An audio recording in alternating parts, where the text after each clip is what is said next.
Thank you, Jordan. All right, well, this should say week 1 and 2 lesson recap, but we are actually in week 3 of a series called Options, okay? And I hope that your Thanksgiving break was fantastic. I love that food. I'm so glad that you loved that food. There was Polish sausage. There was sausage. I'm so glad there was I ate sausage. 10 pieces of it. Alright. That's a good point, Russell. Alright, anyway. So, in case you have not been here the past couple weeks, or you don't remember anything that we've talked about, I want to do a really quick recap, okay, of what we've been discussing. So what is this series all about? Somebody tell me. Other religions, right? There are actually how many other recognized religions in the world? 4,000. 4,000 recognized religions that are practiced in the world. And how many religions do we practice? One. Yep. Well, 1/2 if you count Judaism. No, we wouldn't count that. No. So, I mean, there's some foundation there, but we don't practice it. Okay, so we practice one religion out of 4,000 different recognized religions, and we have had very little exposure to the alternatives.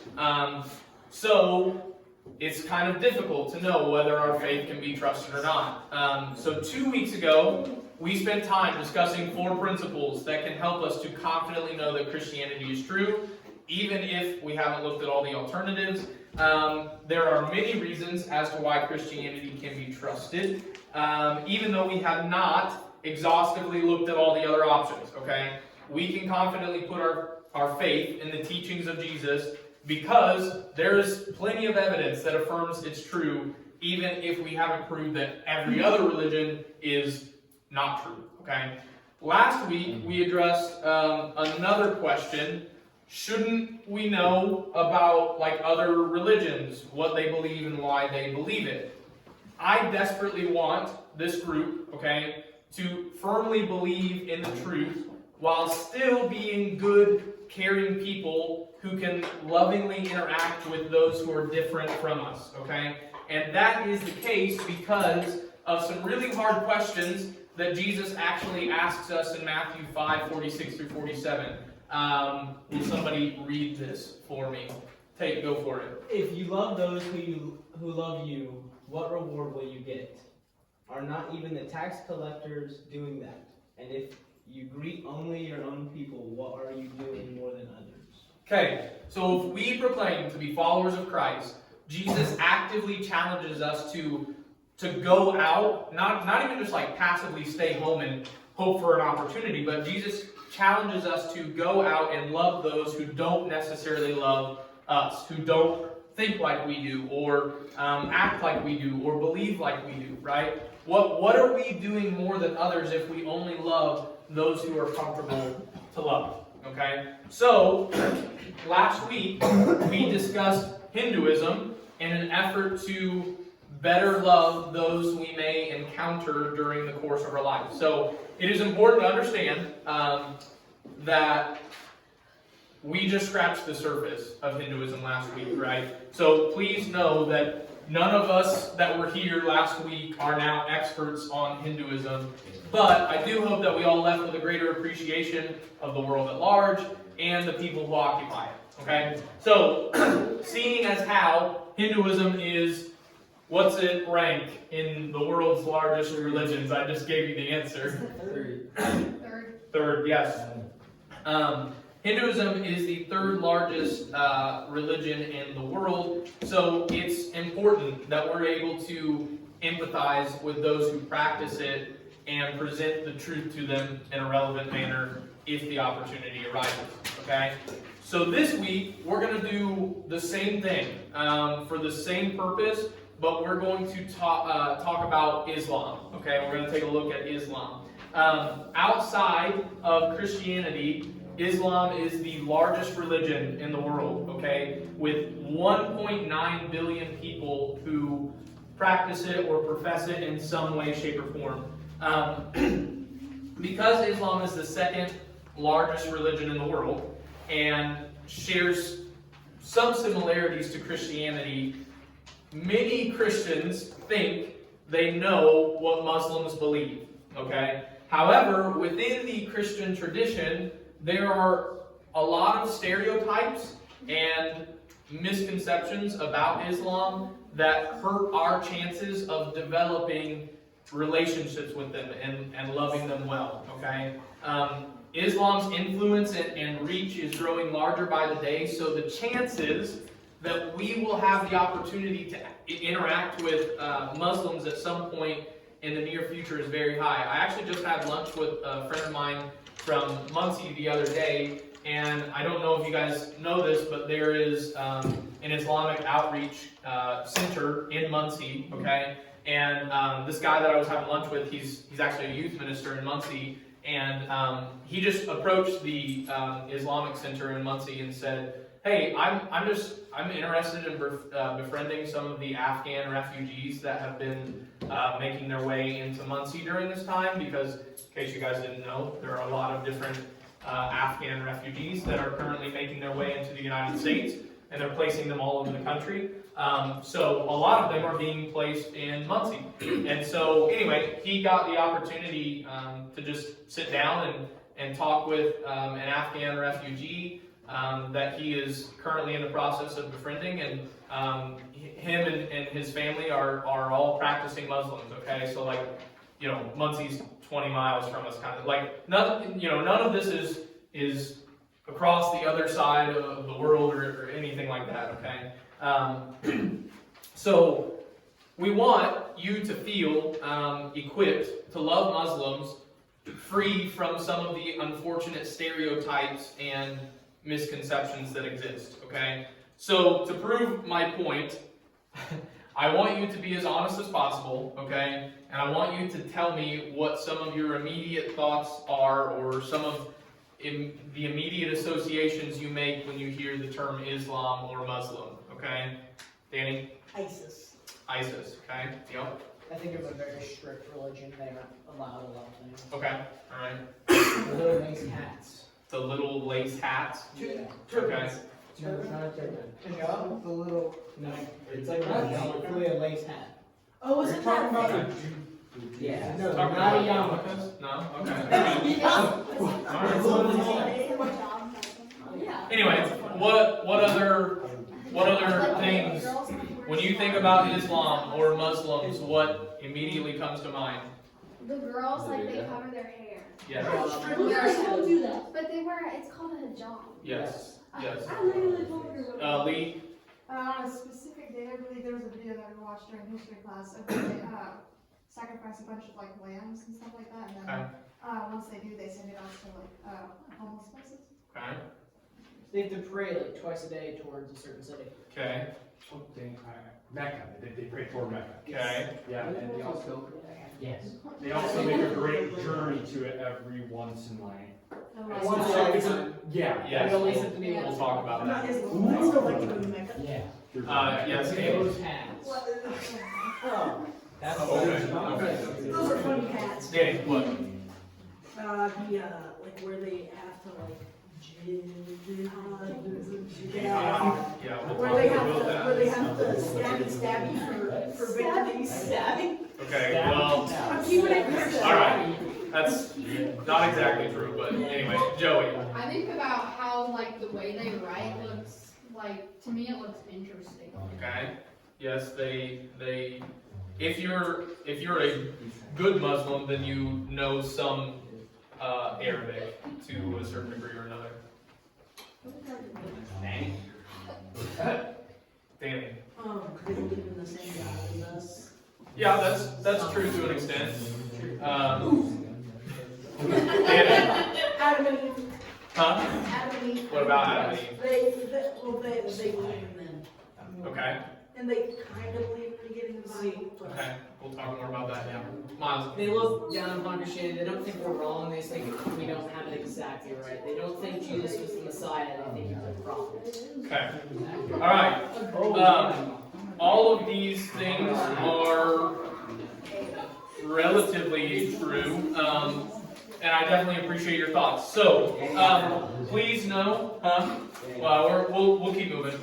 Please know that I understand why stereotypes and misconceptions exist. There are often traces of truth hidden within them, but they don't ever represent the whole picture. They never represent the whole picture. Okay, so before we actually discuss, Islamic history and doctrine and Muslim life, I want to touch on a couple different things. Okay, please don't confuse Muslims with Islam. Okay, Islam is the religion. It actually means submission to Allah.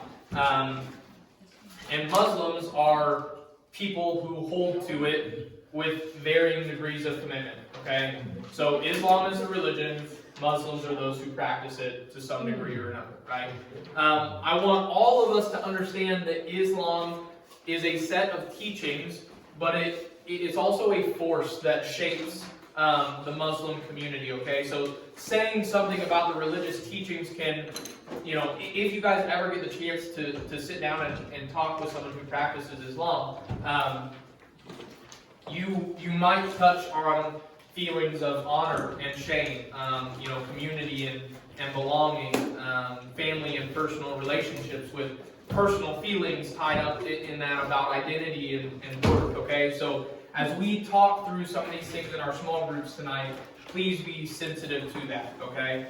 And then today, many Muslims have ceased to believe in the literal teachings of the Quran and Hadith, okay? Which are two of their holy texts, okay? But they want to preserve as much of the Muslim community and traditions as possible. They believe Islam is a religion of peace, but ultimately we're going to leave that up to you to decide, okay? So, with those three things in mind, let's talk about a little bit of the history behind Islam. I love history, and I'm about to learn that hard. Anyway, okay? So, to do that, will someone look up Genesis 16? It's not a long passage. JC? You want to? Okay, I'm going to let you do it then. I think I know the story. I'm not going to let you tell it. Thank you, though. Genesis 16. And if you guys want to open up there in your Bibles, on your phones, whatever you can, Genesis 16. Alright? That's where we're going to start for the history of Islam.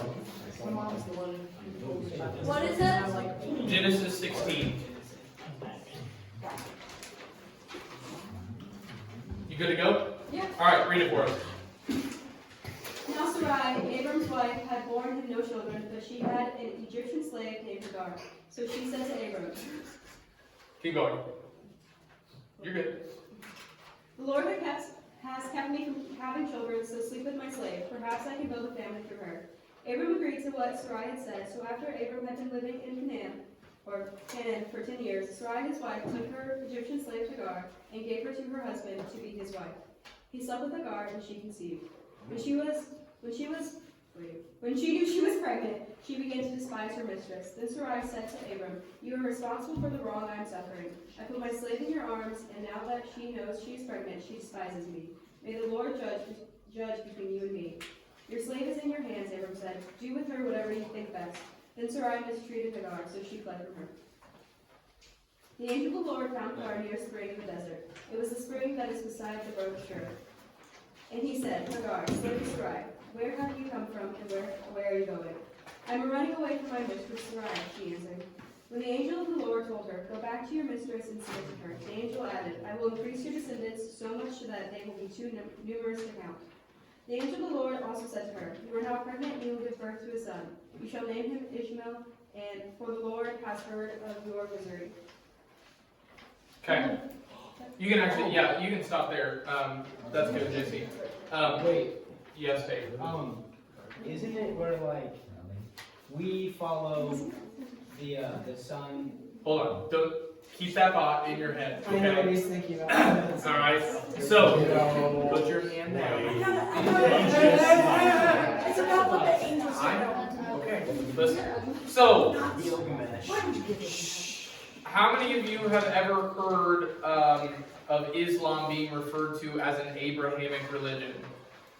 Say, all the time. say, what does that mean? Okay, that means that they believe that the Abraham was supposed to give one of his sons, well, isn't it like his first son was supposed to be like the one that everyone's supposed to follow?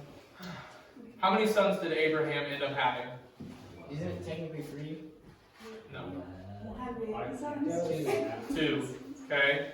Abraham had 2 sons. We just read about one, Ishmael, right? And then who was his second son? Isaac. Okay. Danny. Okay, so, like, why did they just say, you're gonna name this kid Ishmael? Like, why didn't they just say, you can't have kids anymore, and prevent this whole fiasco in the Middle East? Because God was honoring the decisions that Abraham and Sarai had made. I mean, it was their choice. Abraham didn't trust God, so he wasn't about to take the life of the child away. That, you know. But it would have prevented a lot of things. And it wasn't just his name that caused any of this either. And also, just to be clear, anyway. So Abraham had 2 sons, right? Ishmael, who we just talked about. However, Abraham went out of his way. Okay, this is at the very beginning of Genesis.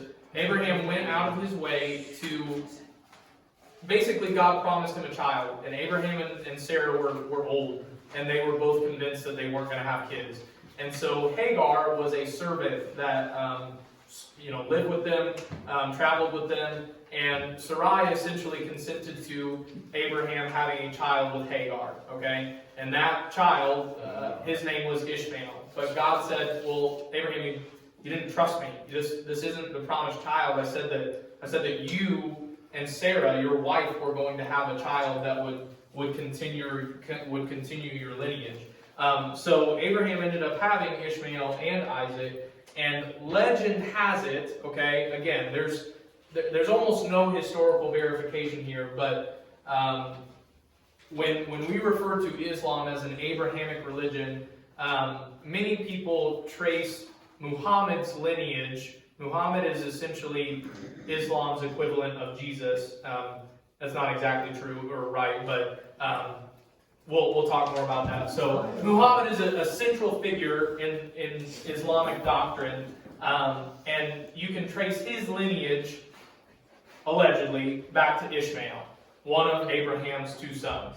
So Abraham practiced Judaism, which is one Abrahamic religion.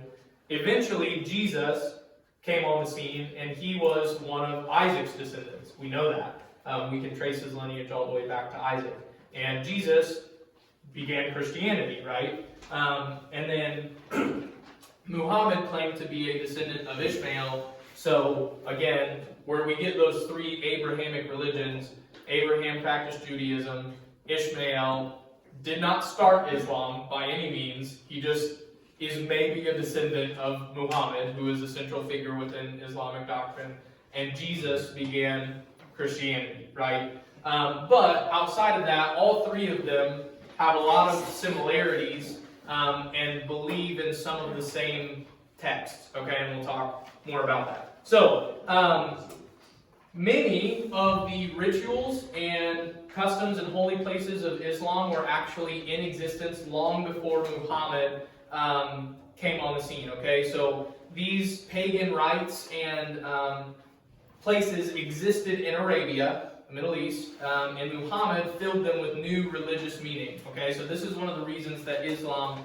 took hold so quickly, even though it was monotheistic in a land of polytheism. Real quick, what do those 2 terms mean?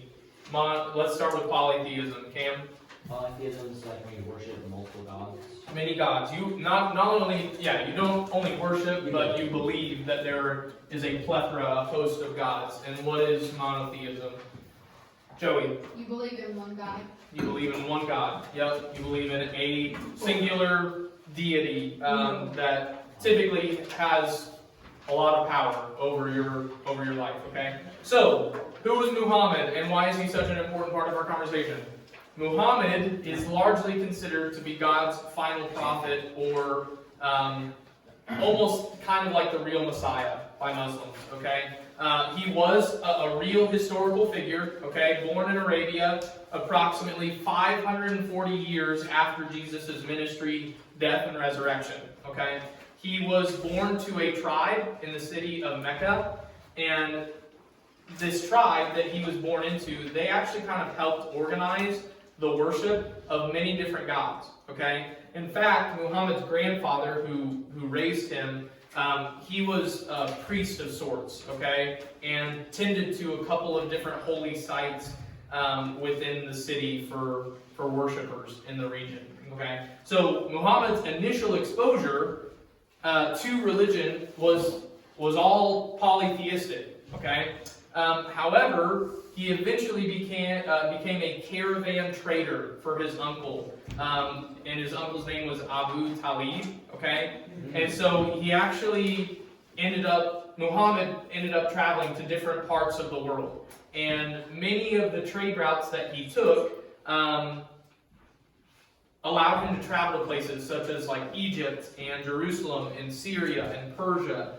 And while he was there, he was exposed to different monotheistic religions, such as Judaism or Christianity and something called Zoroastrianism, which we won't get into tonight. But during his travels, he witnessed the unifying effects of monotheism on society. Okay, so these encounters during his travels inspired him to kind of take some of these practices back to his home in Arabia. It's also said that he actually, at one point during his travels, studied with a Syrian Christian monk. So Muhammad, even though he grew up in a world of polytheism, he had a lot of exposure to different religions, specifically Judaism and Christianity, and was well acquainted with them. He was well versed in those things, okay? So, with an understanding of both Judaism and Christianity at his disposal, Muhammad returned to Arabia in 610 AD, and he claimed to receive a vision from the angel Gabriel. Why is that significant? Anyone know? Danny? He's an archangel. Yeah, you could say that, but for those of us who don't know what it means to be an archangel, why is it significant? Cam? He's pretty high up there in heaven, sort of. Like, he was the angel that came. What did he do? I was about to He told Mary, like, hey, you're gonna have Jesus. He announced the coming of Jesus. Correct. Gabriel is one of the few angels that we as Christians are familiar with by name because he did something pretty big. He told the world about Jesus, right? For the very first time, right? So, this was important. You know, the fact that Muhammad was receiving visions from Gabriel, at least within the world of Judaism and Christianity, it was kind of catching people's attention. It's a pretty big claim to make, right?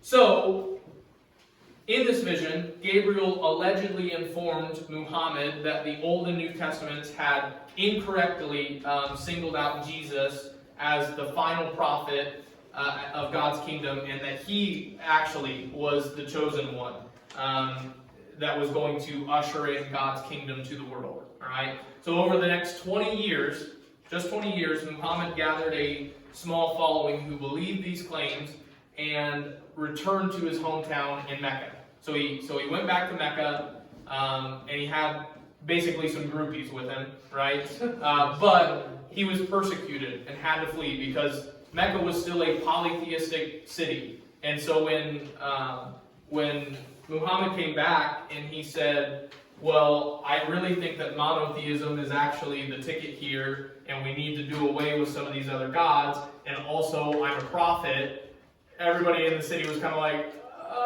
That's a hot take. yeah, I don't know about that, man. Okay? So 2 years later, in 624 AD, Muhammad and his followers began raiding different cities throughout Arabia and converting people to Islam. Okay? So these raids went on for like 6 years, and in total, there were 80 raids that were that occurred within different cities in the Arabian Peninsula. And in those 6 years, Muhammad led 47 of them. Okay? So during this time, the number of Muslims grew exponentially. It grew like crazy. And much of this was actually due to Muhammad's promise that those who died in battle while advancing Islam would be automatically welcomed into paradise. And that's called Jihad, which is what you were poorly referring to. Well, they I like, know, I do know. like. No. We'll talk about it in small groups. Okay. So this trend of military advancement continued even after Muhammad's death in 632 AD. So eventually, Islamic military conquest subsided, but Islam continued to expand throughout the world. So, all that being said, pretty interesting history behind Islam, behind Muhammad, and how we actually got here and why the religion exists. But what do they actually believe? And we're going to read our little packets of basic Islamic doctrine. There's not a ton here because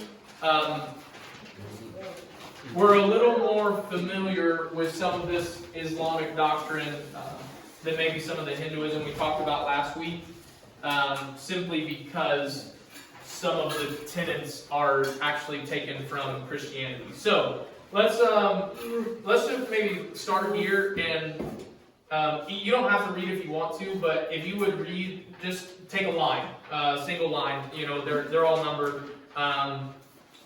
And we can kind of read through together what Muslims believe and practice. Okay, so Miles, will you start us? Islam is an intensely monotheistic religion whose primary name for God is Allah. Yes, Allah. Okay.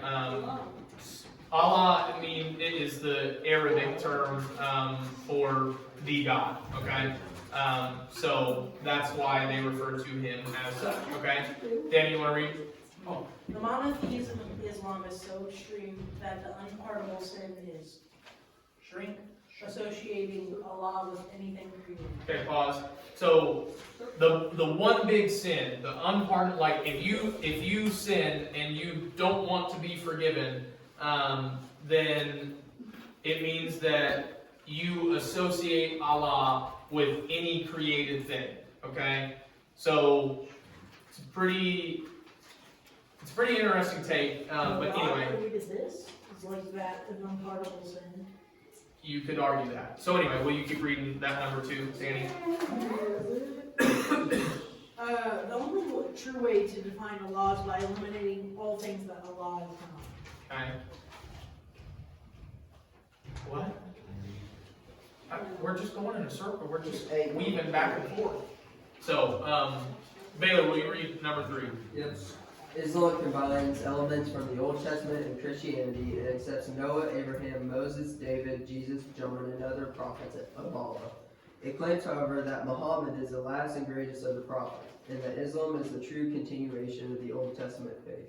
Okay, so important to know, belief in Muhammad is not your salvation. Okay, Muhammad has nothing to do with salvation in the Islamic world. Okay.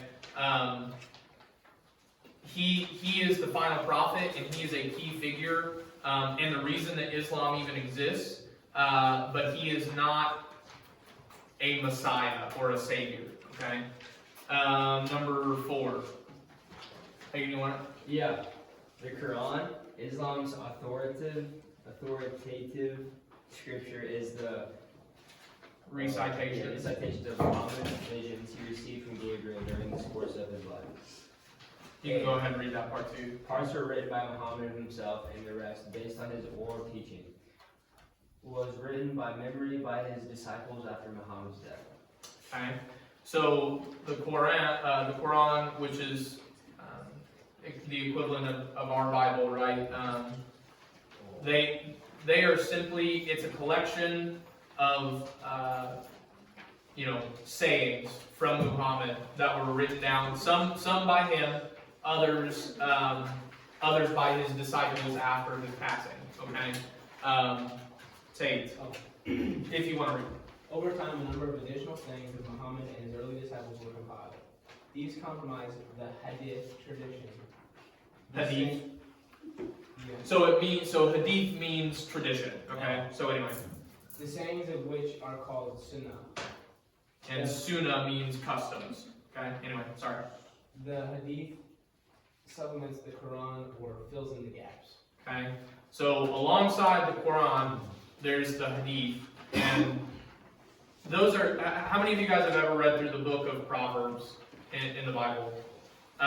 You could compare the Hadith to Proverbs in the fact that they're short, really practical sayings that try to expand on what's in the Quran. Some of them, well, we'll talk about that in our small groups potentially. It's not super important. Bay, you want to read? So these are the 5 doctrines of Islam. So these are 5 things that you have to believe and have to be on board with if you want to be a practicing Muslim. Okay? Allah is the one true God. Allah is omnipotent and omniscient and so transcendent that it is essentially unknowable. Muslims believe that since God is one, the Christian doctrine of the Trinity is polytheistic. Okay? So that's tenet number 1. Alright? Bob, you want to read the next one? Allah has sent many prophets, over 100,000, to guide men.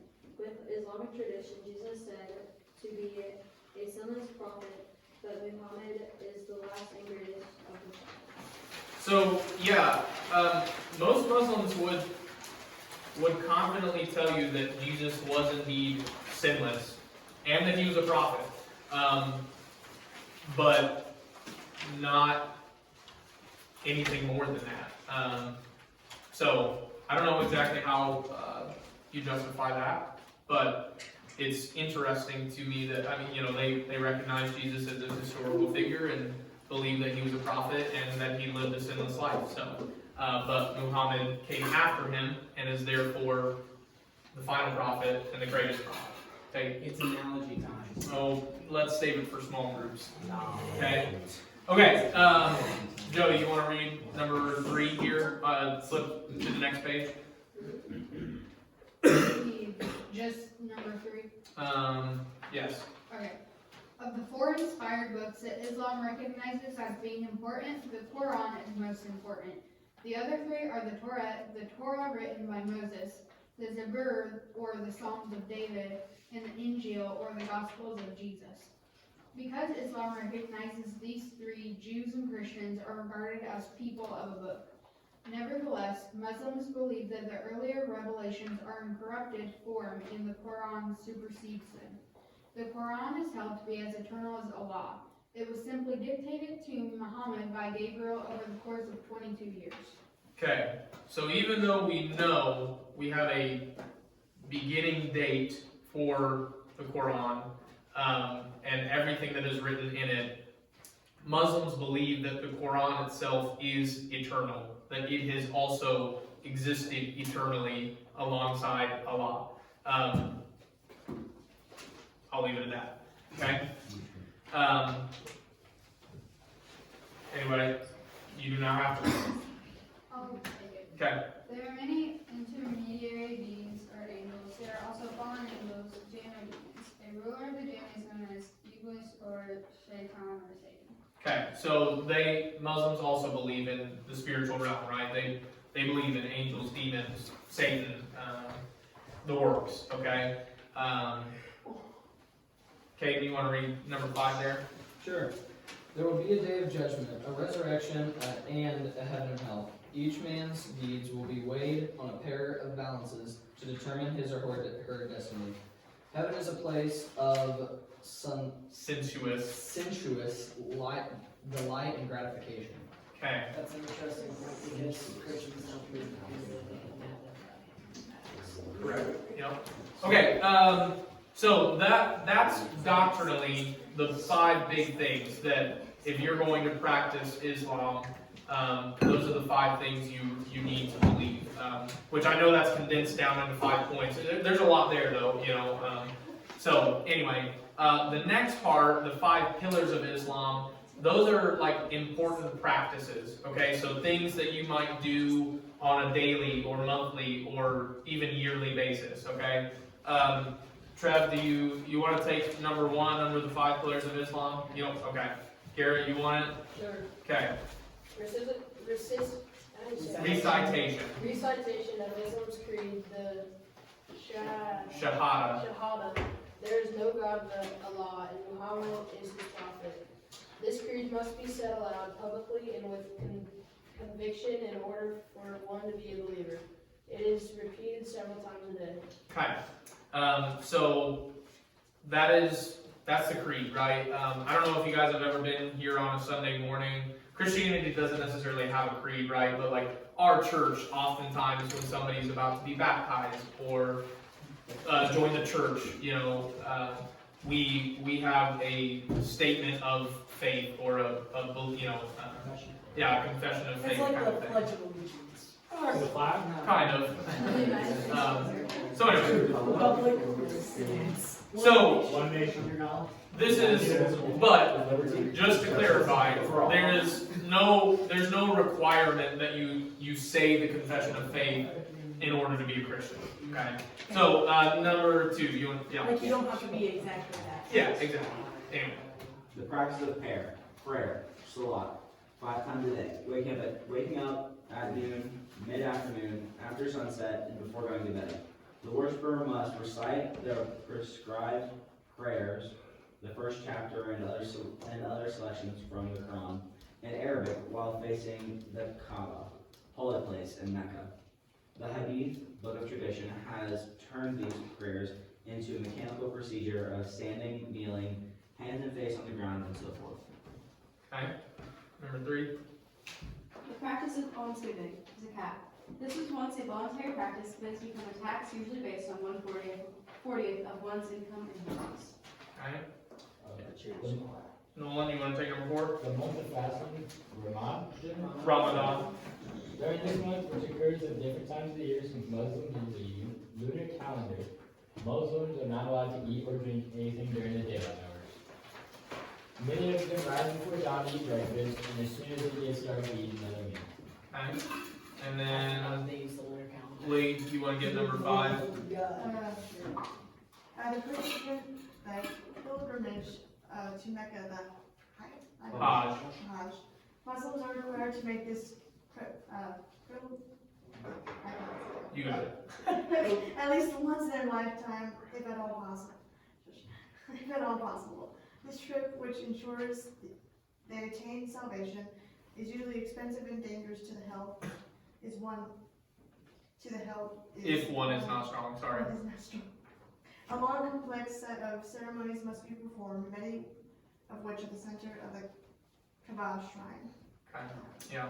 So this pilgrimage to Mecca, guys, there are some ways in Islam to guarantee your salvation. When we talked a little bit about the scales, most Muslims believe, your deeds are going to be weighed on a scale at the end of eternity. But if you do this pilgrimage to Mecca, or if you die during Jihad, which is what we're about to talk about, then you are guaranteed your salvation. That's kind of what Egyptians believe in, like the whole scale concept. Yeah. Okay, so the almost last thing. Danny, Alpha, you want to take Jihad? In addition to these 5 pillars, a 6th is often added, the holy war, Jihad, a religious war in which force is used to overcome infidels, non-believers, and spread Islam. The use of force is sanctioned in the Quran, Surah 263 through 164, 9, 5, 29. Soldiers who die in such a war, are assured of entrance into paradise. Okay. I know, he's good. So, all that being said, listen, one last thing, okay? Distinctions between many Muslims and Islam, okay? Many Muslims are kind, generous, and hospitable people toward those outside their faith, and many have condemned Islamic terrorism, okay? However, those that live this way have decided to not take the Quran literally. Regarding the doctrine of jihad, they have tried justifying it by describing it as an inward personal struggle or war to attain holiness. Okay? So, as we go into our small group time, I want you guys to keep that in mind. Make sure that as you talk about things tonight, there's way more questions that I've given you than you're going to get through, but, talk through how can we bring truth and love to the table when we interact with anyone who might subscribe to, some of the ideas we just read through. Okay? So I'm going to leave it at that. Let you guys break up into your small groups.